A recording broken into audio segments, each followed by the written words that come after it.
Hello and welcome to another Raggy's beer review on a slightly cooler day today. Still hot, but slightly cooler. So we're going over to their Thornbridge and their saving of the Kelham Island brand. Now they did not save the brewery, but they did, I suppose, buy the rights to brew the beer over at Thornbridge. The brewery was already sold as far as I understand.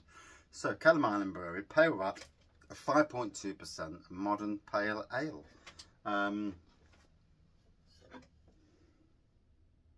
Living beer since 1990. Floral hops, citrus fruit flavours and biscuity malt make pale ale one of the UK's most loved pales.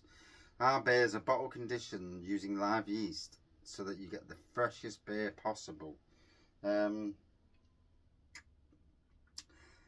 brewed and bottled by Thornbridge at the Riverside Brewery in Bakewell. So I'm not sure whether Thornbridge have got I'm sure Thornbridge have got two breweries. Got the one where the tap room is, where the union system is, and I'm sure they've got another brewery, because some of the stuff they brew, that is too small a brewery for the massive amount they brew. Sure they have. But anyway, on with the beer. Picked this up from Thornbridge themselves at the tap room. Modern pale ale, 5.2%, and yeah, I'm ready. Bloody hell! This morning it was actually overcast. It rained, temperature was lovely, and the sun came out, temperature went up. Did work.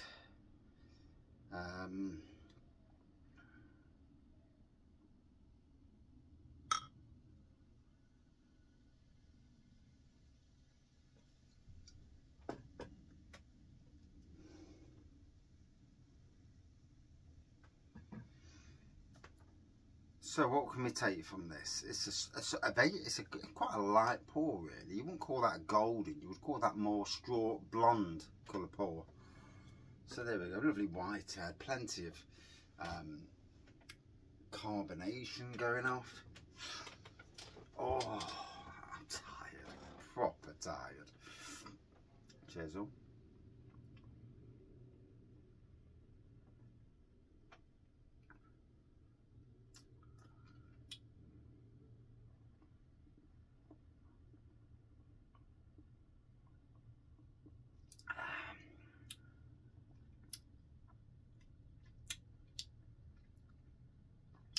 Floral, malty, into biscuity malt on that. Lovely and refreshing. That hits the absolute spot, that does.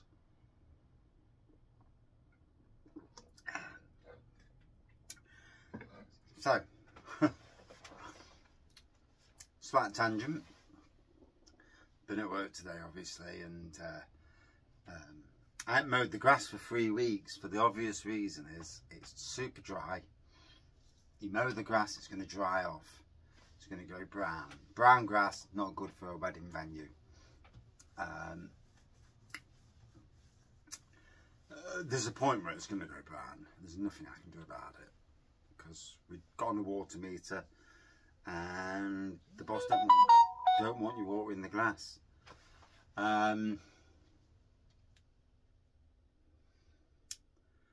So I mowed it this morning, higher cut, and it rained as well a little bit. So that was good, because me mowing it and dropping on a higher cut, mow and drop, then blow the grass and blow the grass in on top of the grass. And what that does, it nourishes the grass, feeds the grass, and keeps some of the moisture in. And it also means it's nice and striped, looks the bomb. Edged it off, mowed it, done all that, and it looked bang on. And I'm watering this morning as well with the sprinkler. I'm not doing it myself, blooming heck. Standing there with a nose pipe, it's boring. Everything's dry as they come, really dry. So good to get some good water on. And that'll be my thing next week as well, unless the weather changes. Sprinkler, hose pipes, get the water on. Across both sides actually.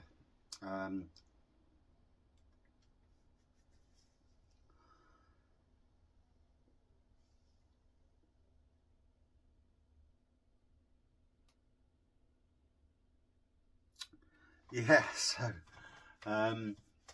got this greenhouse, 12 by 6 greenhouse that we took down from a friend of one of the happy drinkers, or is it a relative of one of the happy drinkers, you know, our collaborative group. Anyway, put it up last week, concreted it in yesterday, put up, oh, bum cheeks are a bit sore. I saw that walking in the heat.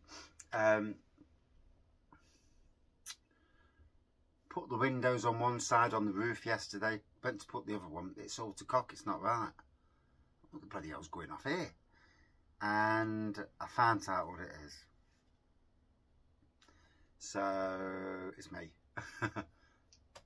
So I tried today to work out, couldn't work out, undoing things, screwing different things in, nothing working, and yeah, I'm losing the will to live at this moment. So at the end of the day, I took out the glass that I put, the roof that I put in yesterday, because it's not safe to have that roof up whilst I'm yeah, whilst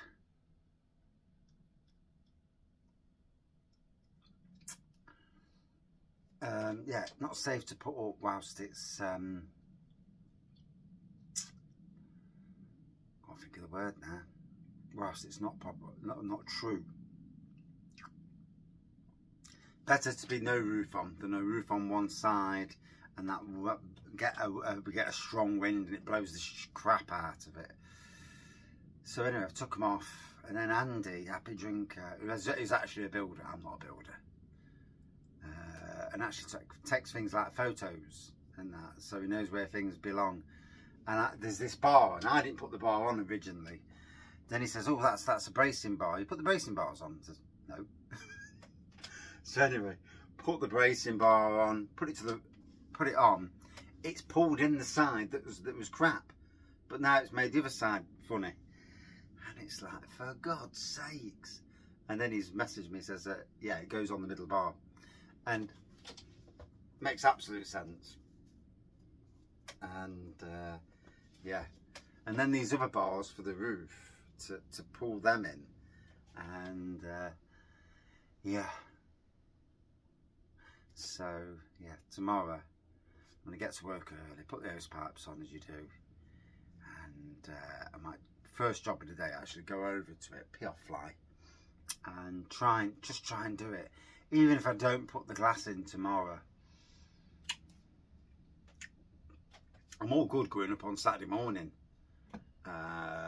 early and bashing the bloody glass in.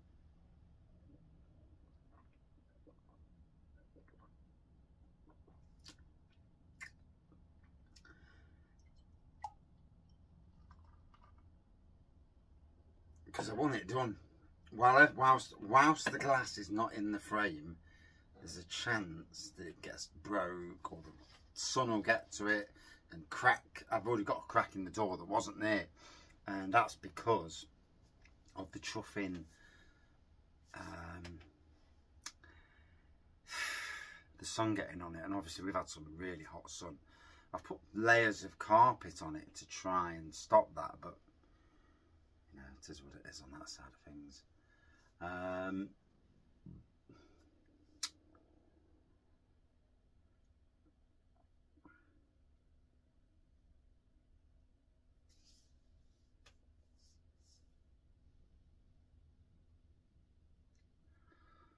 So yeah, so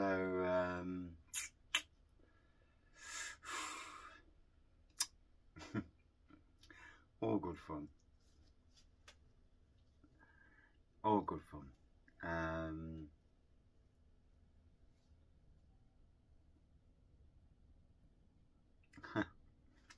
So tomorrow I'm going to do that, and hopefully it works. And then, yeah, I may even go in on Saturday morning, because the wife's going on a run.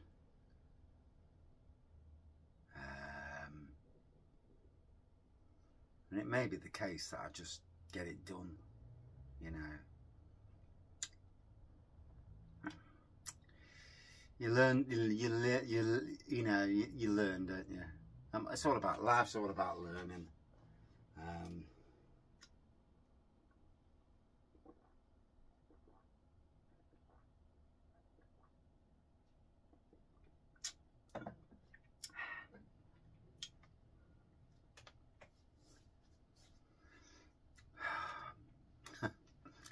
So, slightly more hazier now because of the bottle conditioned element at the bottom. Nothing wrong with the beer. It's just a bit live yeast at the bottom, you know, for the bottle conditioning part. Sometimes with bottle conditioned beers you don't get it, and with some you do. With homebrew, like my homebrew, yeah, look at that at the bottom, and yet crystal clear when I do this.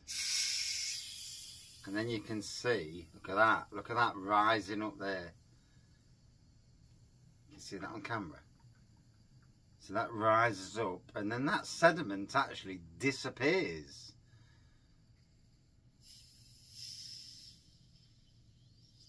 And then you get to the stage where it starts to rise up, and that's where homebrew is slightly more potent than commercial, because you won't get that in a commercial beer so much. And you can see there. Now the thing, I've just done that, it's gone really super dark there. Literally that would settle down and a lot of that would disappear. It would just disappear into the beer. It's crazy how sediment works. Looks like a glass of mud now. Anywho. Oh.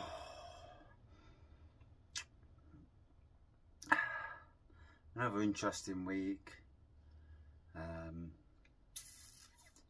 There were forces at play, and I've learned things this week. Learned that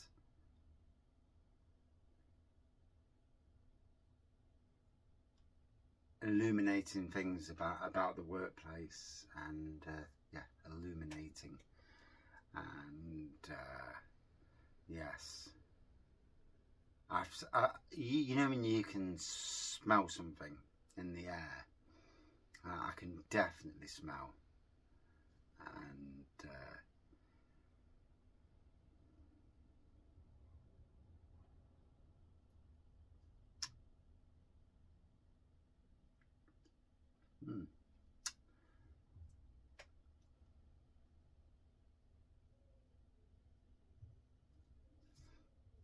but that's the world we're living into, you know. There's me, just want to go to work, do my work, and then you get people disrespecting your work, like digging plants up and letting them die. Dick move, absolute dick move. Why would you do it? Because the only thing we're doing that is, at some stage, there's a chance that you might, you know, it's just a stupid move. I can't understand the reasons behind it. It shows a real lack of respect.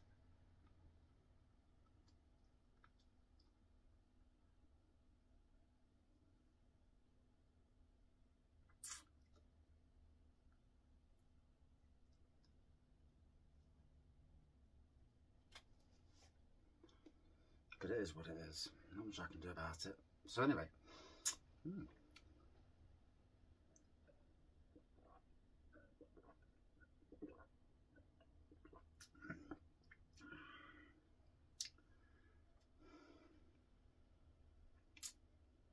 Oh, that's hitting home lovely.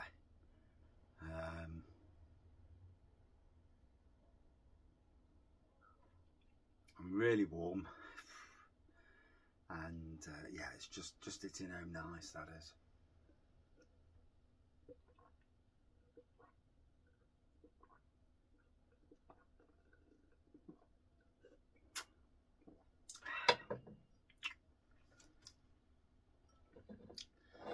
Oh. So it's nice to have a bit of the history, the Kelham Island Brewery. A good chap who I know, who used to be the managing brewer over at Trent Navigation in Nottingham. He worked at Kelham Island. Obviously learned his trade there. And you know, it must be sad for a lot of brewers, for breweries to demise. Why do breweries demise? I think like with anything,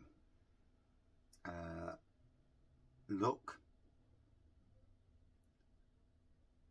but sometimes you have to make your own luck, and you have to be modern and trendy. Not modern and trendy with your beer, but with the way you promote your beer. Be in the news, promote. Social media these days is the most important tool.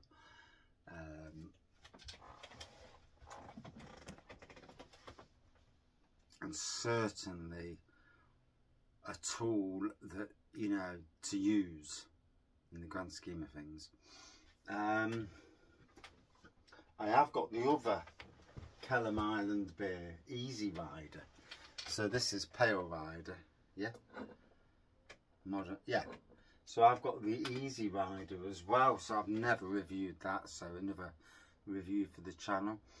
I've got to be honest, it's a lovely floral blonde beer, easy drinking. Yeah, absolutely. I've had this on cask and it is a banging beer. I had it on cask over at the in Eastwood. I forget the name. Pick and Davy pub in Eastwood. And Sue, who used to work at my workplace, works there on the bar, and a lovely lady, good cleaner as well. And it's sad that you know, she went there, but it's great for them. Sad for me. And I said she was working at a micro pub. Did I know? No. Walked in one day, and obviously I recognise you from somewhere, and you know, there it was. Yeah, I like the workplace. I think I like the workplace more then than I do now. It's been a very negative year so far. So yeah, it is what it is. Can't win them all. Would I drink this again? Always the question. Yes, I would. Yeah, it's a really nice beer. I can see why it's lasted yet, and I can also see why Thornbridge wanted to bring it back. Not only just for the media circus, but for the fact, you know, there's more to it than meets the eye there. Out of 5 for me, a good 4.3 out of 5 for this. Yeah. A lovely beer. Thank you for watching. See you soon.